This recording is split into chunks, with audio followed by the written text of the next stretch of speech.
Hi all, welcome back to my new vlog. ಇವತ್ತು ಚಪ್ಪರ್ ಮತ್ತು ರೇಗ್ತಾರ್ ಮೊಟ್ಟೆ ಇಟ್ಟಿದ್ರು. ಇದನ್ನು ಎತ್ತಿಟ್ಟಿದ್ದೀವಿ ನಾವು. ಇನ್ನೊಂದು ಮೊಟ್ಟೆ ಇಟ್ಟ ಮೇಲೆ ಕೂರಿಸ್ತೀವಿ ಮರಿ ಮಾಡೋಕ್ಕೆ. ಹಾಗೆ ನಮ್ಮ ಧೂಮಗೆ ಕಾಳಂದರೆ ತುಂಬ ಇಷ್ಟ, ಅದಕ್ಕೆ ಅವಳಿಗೆ ಕಾಳು ಕೊಟ್ಟಿದ್ದೀವಿ. ಗೂಡೆಲ್ಲ ಕ್ಲೀನ್ ಮಾಡಿದ್ವಿ. 1 ಅವರ್ ಆಯಿತು ಗೂಡು ಕ್ಲೀನ್ ಮಾಡೋಕ್ಕೆ. ಕಷ್ಟಪಟ್ಟು ಗೂಡು ಕ್ಲೀನ್ ಮಾಡಿದ್ವಿ, ಆದರೆ 2 ನಿಮಿಷದಲ್ಲಿ ಮತ್ತೆ ಗಲೀಜಾಗುತ್ತೆ.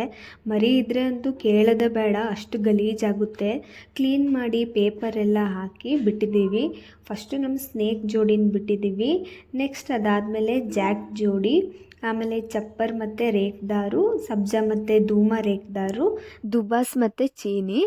ಇವರಿಷ್ಟು ಕಪಲ್ಸು. ಸಿಂಗಲಲ್ಲಿ ಗುಲ್ದಾರು, ದುಬಾಸು, ಧೂಮ ಮತ್ತು ಓಮರು.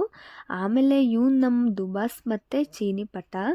ನೆಕ್ಸ್ಟ್ ಡೇ ಚಪ್ಪರ್ ಮತ್ತು ರೇಕ್ದಾರು ಇನ್ನೊಂದು ಮೊಟ್ಟೆ ಇಟ್ಟರು. 2 ಮೊಟ್ಟೆನೂ ಇಟ್ಟಿದ್ದೀವಿ ಮರಿ ಮಾಡ್ಸೋದಕ್ಕೆ ಅಂತ. ಇದು ನಮ್ಮ ಸ್ನೇಕ್ದು 1 ಮೊಟ್ಟೆ ಹ್ಯಾಚ್ ಆಗಿತ್ತು, ಸೊ ಇನ್ನೊಂದು ಮೊಟ್ಟೆ ಹಾಳಾಗಿತ್ತು. ಸೊ ಇದ್ರದ್ದು ಒಂದೇ ಮರಿ. ಜಾಕ್ನು 1 ಮೊಟ್ಟೆ ಇಟ್ಟಿತ್ತು, ಅದನ್ನು ಎತ್ತಿಟ್ಟಿದ್ದೀವಿ. ಇದೇ ಥರ ಹೆಚ್ಚಿನ ವಿಡಿಯೋಗಾಗಿ ನಮ್ಮ ಚಾನಲ್ನ ಸಬ್ಸ್ಕ್ರೈಬ್ ಆ್ಯಂಡ್ ಫಾಲೋ ಮಾಡೋದನ್ನು ಮರಿಬೇಡಿ. ಬಾಯ್ ಬಾಯ್.